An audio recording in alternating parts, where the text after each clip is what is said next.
Nós, seres humanos, a nossa mente, ela funciona muito bem quando existe uma cartilha, quando existe pontos ou passos a serem dados.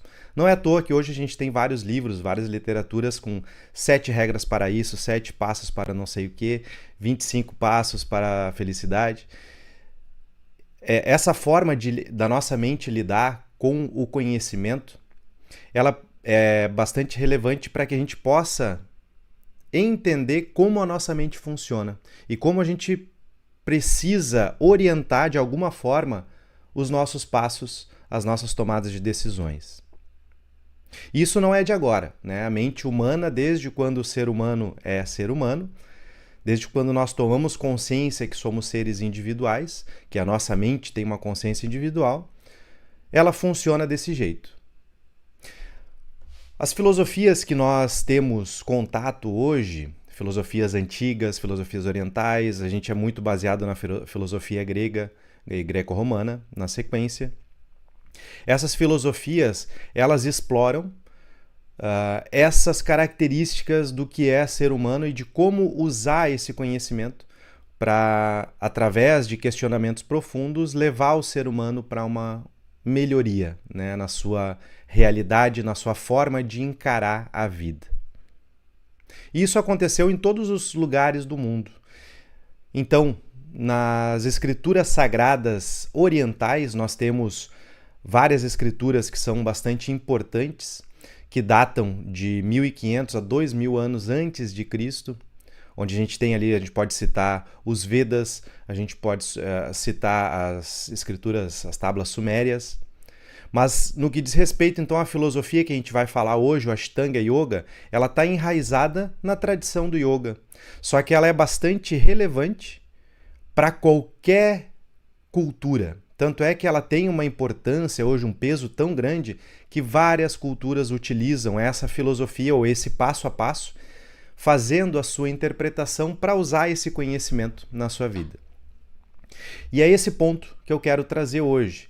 Um ponto de usar esse passo a passo, que é abordado nos Yoga Sutras de Patanjali, que nos levam a um autoconhecimento para a iluminação ou para uma libertação. No contexto do yoga, iluminação significa iluminar a nossa consciência individual com a luz universal. Então, a busca através desse conhecimento ou a partir do caminho do yoga é se abrir para uma realidade superior e que a gente consiga trazer essa realidade, vivenciar essa realidade no aqui e agora. Só que essas culturas, elas são, em relação ao Ocidente, elas são bastante distantes. Então eu falo que bastante distantes no que eu digo nas simbologias que elas carregam. Eu vou tentar trazer esse assunto, então, abordar esses passos de uma forma que a gente consiga aplicar na nossa vida, independente se tu seja uma pessoa que trilha um caminho do yoga ou trilha um caminho do autoconhecimento para a espiritualidade. Por quê? Porque esses passos eles são relevantes não somente para a iluminação espiritual, né, ou uma consciência ampliada, conectada com o universo, ou com Deus, ou com divindades. Isso às vezes fica muito fora, muito metafísico demais, beirando um sobrenatural, um esotérico. A gente precisa usar esse conhecimento filosófico e trazer para a nossa realidade empírica, trazer para a matéria e usar isso de alguma forma na nossa vida. Então, independente se tu pratica yoga ou pratica alguma atividade de meditação, alguma atividade oriental dessas, tu vai conseguir usar esse conhecimento no teu dia a dia. As culturas orientais abordam a filosofia de uma forma muito rica e ela é atemporal, né? O que os seres humanos estavam pensando, refletindo sobre a vida, a realidade há 3.000 anos atrás, se aplica até hoje. Claro que tem diferenças socioculturais, diferenças tecnológicas importantes, mas os questionamentos profundos de cada ser humano permanecem praticamente os mesmos. Aquelas dúvidas de onde eu vim, para onde eu vou, como é que tudo existe, qual é o melhor passo a seguir na minha vida, por que eu sinto a realidade dessa forma. né? Se a gente levar para as linhas mais terapêuticas, por que que meu pai age assim, por que que a minha mãe age assim, qual é o meu papel em relação à minha família, à minha vida, meu, meu papel na sociedade e na minha vida individual. Esses questionamentos são atemporais. Desde quando o ser humano se questiona sobre si mesmo, existe esse questionamento.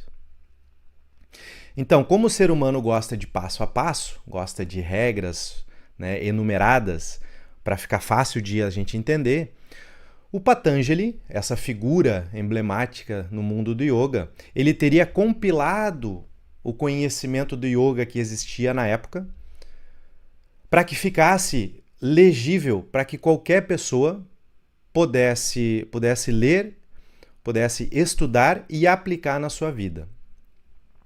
Claro que na época a prática do yoga era passada de forma oral, né? Existiam escrituras, mas a maioria das pessoas eram analfabetas ou iletradas, então os mestres que tinham acesso a essas escrituras passavam de forma oral o conhecimento.